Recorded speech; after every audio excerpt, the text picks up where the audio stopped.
इराणमध्ये शस्त्रसंधी असली तरी जगाचं आर्थिक संकट काही टळलेलं नाही। भारतात 5 राज्यांच्या निवडणुका झाल्यानंतर पहिला फटका बसला तो व्यावसायिक सिलेंडरला। त्यानंतर अद्याप इंधनाचे दर वाढले नसले तरी या दरवाढीच्या भीतीने टंचाई मात्र जाणवू लागली। विशेष म्हणजे या युद्धामुळे निर्माण झालेल्या परिस्थितीचा फटका देशाच्या अर्थव्यवस्थेचा कणसलेल्या खरीप हंगामाला बसण्याचा धोकाही निर्माण झालाय। पाहूया।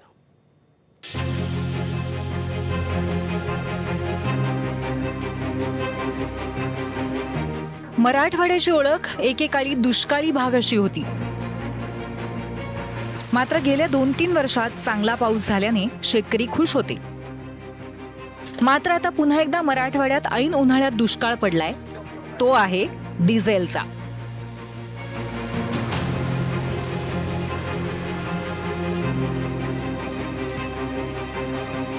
लातूर, धाराशिव, बीडसह अनेक जिल्ह्यात पेट्रोल डिझेलचा तुटवडा निर्माण झालाय।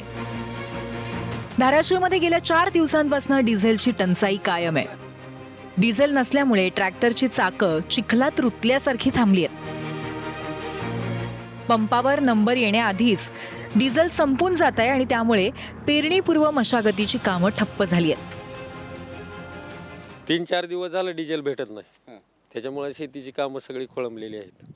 आता प्रामुख्याने किती कामं व्हायला पाहिजे होती आणि किती झाली? तर 40% तर कामं राहिलीत अजून नांगरटीची। ही जणांना डिझेल नाही भेटलं तर ही कामं होणार नाही। सध्या आपल्या गावात 30-35 ट्रॅक्टर आहे, पण डिझेल अभावी सारे बंद आहेत। 1-4-5 चालू असतील, जास्त नाही। काय म्हणते पेट्रोल पंपवाले डिझेल गेले पेट्रोल पंपावर गेलं की बारी लागती आणि कॅन्ड जवळ आला की संपून जाते। शेतकरी येत असतील, फोन करत असतील? फोन करतात ना सारखं, चक्रा मारते। ठीक आहे, 2 शेतकरी आता आले तर डिझेलच मिळत नाही तर करणार काय?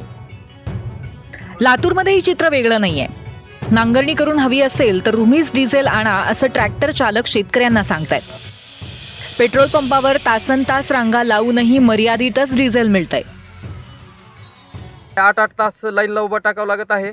8 तास उभा टाकल्याच्या नंतर कुठं 3000चं तेल मिळतं आणि त्याच्यामध्ये एकरभर सुद्धा नांगरट होत नाही।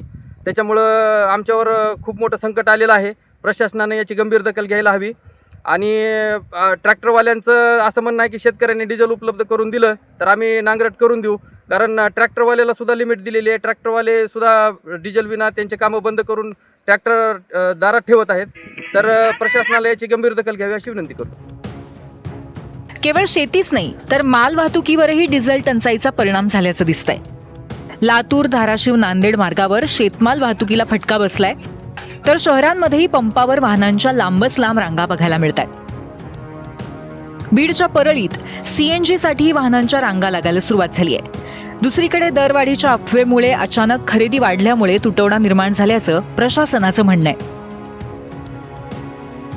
ज्या पेट्रोल पंपावरती 2000-3000 लिटर पर डे सेल होत होता, आता त्याच पेट्रोल पंपावरती डबल सेल झालेला आहे। ज्या ठिकाणी 3000-4000 व्हायचा त्या ठिकाणी आता 6000-7000 लिटर पर डे एवढं सेल होत होतं। त्याच्यामुळे काय झालं, लोक घाबरून ते जास्तीत जास्त भरून घेतल्यामुळं त्या ठिकाणी तो सेल वाढला। परंतु आता आम्ही स्टेटस घेतलं, त्याच्यामध्ये बऱ्याच पेट्रोल पंपावरती त्यांना ज्या प्रमाणामध्ये पेट्रोल डिझेलची आवश्यकता आहे, पेट्रोल डिझेल त्या प्रमाणामध्ये त्यांना येत आहे। आज संध्याकाळपर्यंत पूर्णपणे 100% सुरळीत होऊन जाईल। तर हवामान विभागाच्या अंदाजानुसार यंदा मे महिन्यात पावसाची शक्यता नाही।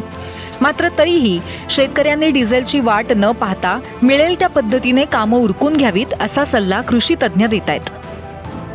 मागच्या वर्षीचा जो अनुभव होता आपल्याला पावसाचा, मे महिन्यामध्ये 15 मे पासून जो पाऊस सुरू झाला संपूर्ण महाराष्ट्रात, त्यामुळे सर्वांना अशी चिंता वाटत असेल की यावर्षी सुद्धा अशाच प्रकारचं वातावरण आहे का? तर असं वातावरण राहणार नाही। त्यामुळे आपल्याला पुरेसा टाईम आहे आता आपल्याला शेतामध्ये मशागती करायचं आहे। आता याच्यामध्ये डिझेलचा मुख्य हेतू आपण बघितला, काही ठिकाणी आहे, काही ठिकाणी नाही, असं डिस्क्रीट याच्यामध्ये आहे अवेलेबिलिटी। तर आपल्याला आपलं नियोजन करावं लागणार आहे, जिथं जसं भेटते त्याप्रमाणे आपल्याला लवकरात लवकर शक्यतो, कारण जसं तळणं पण महत्त्वाचं आहे, तापमान वाढलेलं आहे। आपण जसे नांगरटी केली तर आपल्याला थोडं उन्हाला एक्सपोज बी करणं आवश्यक आहे। एकीकडे डिझेलचं हे संकट आवासून उभं असताना इराण युद्धामुळे आणखीन एक धोका वाढलाय आणि तो आहे खतांच्या टंचाईचा।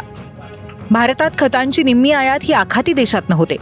त्यातही या खतांच्या वाहतुकीसाठी होर्मुझची सामुद्रधुनीच बहुतांश प्रमाणात वापरली जाते। हा मार्ग बंद असल्यामुळे आणि आखाती देश युद्धाच्या छायेत असल्यामुळे खतांच्या आयातीवरती परिणाम होणार आहे. ब्युरो रिपोर्ट, ABP माझा. एबीपी माझा, उघडा डोळे बघा नीट.